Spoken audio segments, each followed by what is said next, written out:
मेरी जो खुदा की कसम, मेरे जो तीनों भाई हैं हम, एटलीस्ट टू दैट एक्सटेंट, हमारे यहाँ कोई रिवायत नहीं है कि बच्चे की पैदाइश होने वाली हो तो उसका अल्ट्रासाउंड करा के पता किया जाए सेक्स क्या उसकी।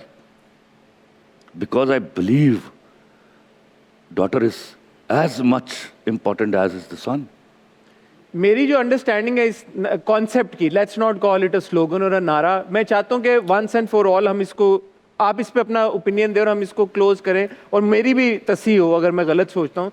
वो कहते हैं जी मेरा जिसम मेरी मर्जी का मतलब प्राइमरीली ये है कि वो ख़वातीन जो कि डोमेस्टिक वायलेंस का शिकार होती हैं या असॉल्ट का शिकार होती हैं, उनके पॉइंट ऑफ व्यू से ये है कि यार कि you can not touch me or hit me. Obviously you cannot hit anybody without their consent, or you can't hit people anyway, but you can't touch me without my consent. क्योंकि ये भी एक थॉट है कि शादीशुदा जोड़ों की ज़िंदगी में हस्बैंड जो है वो बीवी की मर्जी हो या ना हो उसके पास जा। अभी मैं जवाब दूंगा तो मेरी बीवी मुझे बहुत गुस्सा करेगी। आजकल वो भी डांटती कि जाके मेरे खिलाफ कोई बात ना करना। मैंने पता नहीं 600 दफ़ा मार खाई हुई अपनी बीवी से। तो I used to take pride, I was at fault ना। मैं आपको आई मीन इट, मैं कोई झूठ नहीं बोल रहा आपसे। हाँ, आपने तो कहा कि वो मैं तो मर्द ही नहीं मानता जो रन मुरीद ना हो। Of course I believe that. आपको अपनी बीवी की अपनी माँ के बराबर इज्जत करनी है, then I believe you are a man. मेरा कॉन्सेप्ट गलत है सही है क्या है?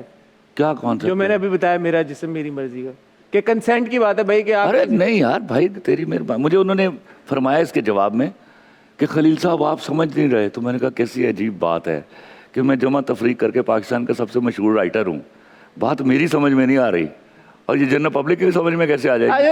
आज आप एक दो नारे दे ही देना भाई। मुझे कहते खुदा, मैं आज भी तैयार हूँ। हाँ मुझे बुलाइए आप इन सारे, और मैं आपको बताता हूँ हसन, ये मर जाएंगी, इन नारों से पीछे नहीं हटेंगी, बिकॉज इसी के तो पैसे मिलते हैं उनको। पैसे कौन देता है? पैसे कौन देता है?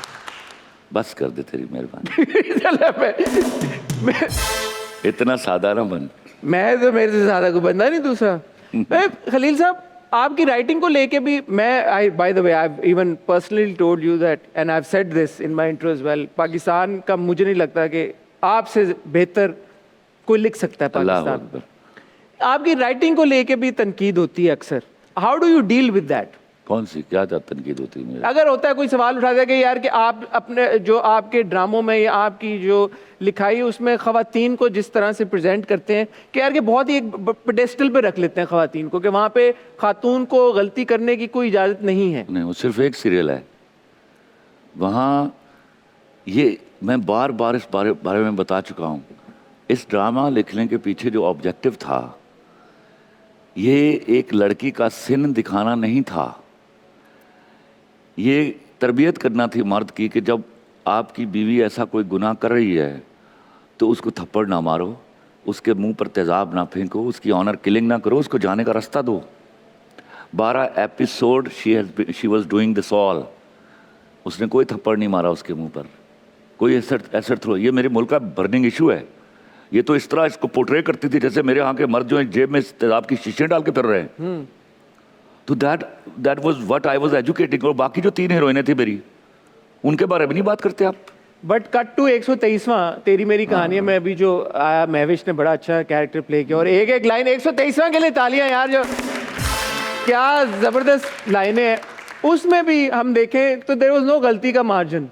कौन सा गलती का मार्जिन? चली गई ना वो वापस वहीं पे। कौन? उस महविश। She chose to. देखो मैं एक बात बताऊं आपको, like women can't be grey. They can be. अपना रास्ता ले ले, 2 ही चॉइसेस है ना। चीट मत करें ना, मैं मर्द को अलाउ करता हूँ ना औरत को। आप अपना रास्ता लीजिए, आपके पास गलत या सही सेफेस्ट और रिलीजियस और लीगल वे आउट है। आप किसी को जिसके साथ आप नहीं रहना चाहती, आप उसके साथ रहते हुए किसी के साथ बॉडी क्यों कर रही है? Best to leave him, take a way out. भैया। But she did not take her way out. She chose to go back. ये मैं आपको बताऊं, मर्द जो है ना मैन्युफैक्चर्ड औरत से बुरा है। उसको आप किसी सूरत में चेंज नहीं कर सकेंगे, ये उसकी फितरत है। तो अब देखना ये है कि आप एक मर्द को छोड़ के कहाँ जाएंगी? किसी हाथी के पास, किसी मर्द के पास जाएंगी?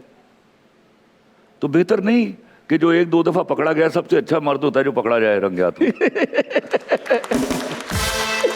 बट खलील साहब, इज इट नॉट लाइक बहुत ये एक सिंप्लीफाइड कॉन्सेप्ट नहीं है कि यार मर्द तो है ही ऐसा, तो वो तो उसको फिक्स कर ही नहीं सकते हम? आप करके देख लीजिए, आप सोशल सेटअप का डिस्ट्रॉय कर लेंगे, फिर आपके जगह जगह बच्चे होंगे। तो सारी जिम्मेदारी क्योंकि मर्द बच्चे नहीं देता ना, मर्द बच्चे नहीं देता।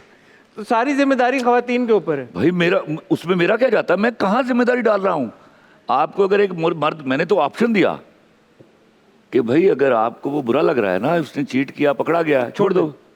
अब मुझे बताओ किस किस को छोड़ोगे? ये बताओ मुझे। या कोई ऐसा कोई आइडियल मर्द जो है वो कहीं से बनवा के ले आओ। अच्छा, सबकी अपनी अपनी सोच होती है। क्या आपकी ये सोच है कि सोसाइटी में अच्छा मर्द है ही नहीं? एंड अच्छा भाई, अच्छा आई मीन लॉयर होगा कहीं एक ना एका दुक्का होगा, एका दुक्का होगा। मैं मिलने वाला नहीं है। ये तो हम सारे ऐसे हैं, फिर इसका क्या मतलब होगा खलील साहब? मर्द को अपनी वफादारी से कंट्रोल करना पड़ता है। वो जो मर्द गलती करके पाँव पकड़ लेना, समझो अच्छा मर्द है। मेरे लिए इतना ही अच्छा है। भाई गलती करनी है उसने, भाई होकर वो कभी बाज आ ही नहीं सकता। देखो ये मेरे प्रोग्राम मेरी बीवी ने भी सुनना याद। ये मेरी ने भी सुनना है, इसीलिए मैं कह रहा हूँ। आप पता तुझे फंसोगे, तुझे मन में फंसा रहे हो। मैं आपको देखिए हसन, जो ये कहता है ना मैंने गलती नहीं की, उसको ले आओ, अभी अभी यहाँ फैसला करवा लेते हैं। कुरान शरीफ है ना, हाथ रख के कह दे, एक मर्द नहीं मिलेगा आपको। बड़ा आपका मशहूर डायलॉग भी है, सेइंग भी, आप बड़ी बार इसका जिक्र कर चुके हैं कि औरत फितरतन बेवफा नहीं होती, और जो बेवफा होती है वो फितरतन औरत नहीं होती। यार ये डायलॉग के लिए, ये बड़ा गहरा डायलॉग है, समझा आपने? औरत फितरतन बेवफा नहीं होती, और जो औरत बेवफा होती है वो फितरतन औरत नहीं होती।